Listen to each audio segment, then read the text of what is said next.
From the foliage, a president, camouflaged as befits the theatre of war, meeting the chief of staff of the Russian army, who was to deliver good news from the front. President Putin is greatly interested in armies and fleets, and anything that shows his American guests that Russia is winning the war in Ukraine. It's not exactly subtle. You two hold up the Russian flag for the camera. In the embattled Ukrainian town of Pokrovsk, the Russians want to show they're winners because President Trump loves a winner. Trump's negotiators, his son-in-law Jared Kushner and golfing buddy Steve Witkoff, was squired around Moscow by Kirill Dmitriev, the head of Russia's sovereign wealth fund, while their host, back in Civis, told journalists that the Europeans aren't America's allies, just an obstacle to peace. They have no peace agenda. They're on the side of war. Even when they claim to introduce changes to Trump's proposal, we can clearly see all these changes are aimed at one thing: to block the entire peace process. They put forward demands that are absolutely unacceptable for Russia, and they know it. The goal is to later blame Russia for the end of the peace process.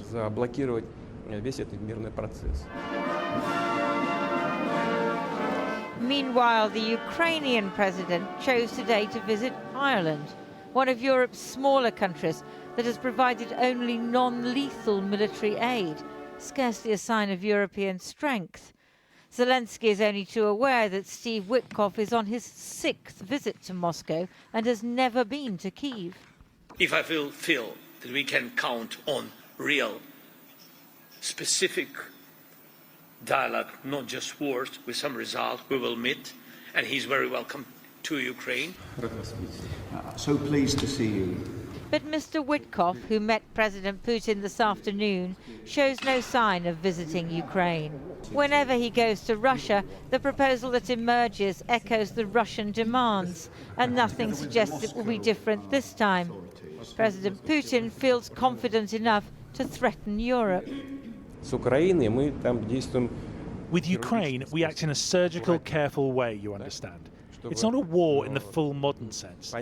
But if Europe chooses to start a war, the situation can very quickly reach a point where there will be no one left for us to negotiate with. Mist obscures the worst of the destruction in Pokrovsk, the desolation of defeat.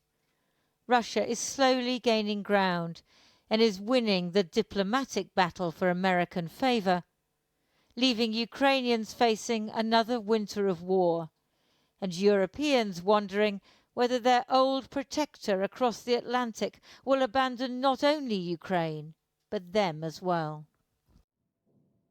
Well, joining me now is Nina Khrushcheva, Professor of International Affairs at the New School in New York, and the great-granddaughter of the former Soviet leader Nikita Khrushchev.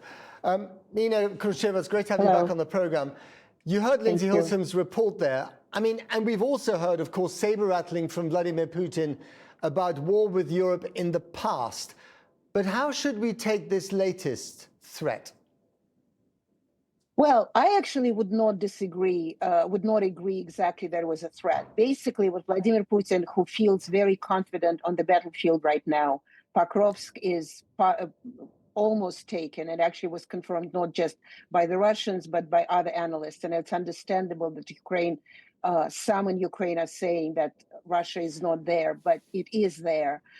So he basically says, if Europe wants a war with us, and we've heard that from many European capitals and European leaders, that the war, Russia is ready for war by 2029, 2030, 2028, something like that. So he is responding. And I would actually caution us to take it as something else than Putin's response, who now feels he's confident. So he's warning off Europe that I'm winning on this battlefield, so don't really mess with us. Okay, so if he thinks he's winning, he's not about to do a deal with anyone that involves compromises.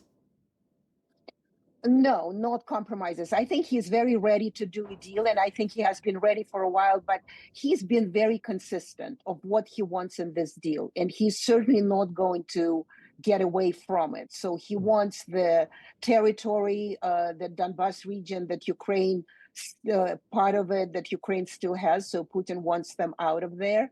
He wants to make sure Ukraine is not part of Europe. Sorry, not part of Europe. He's fine with Europe, not part of NATO.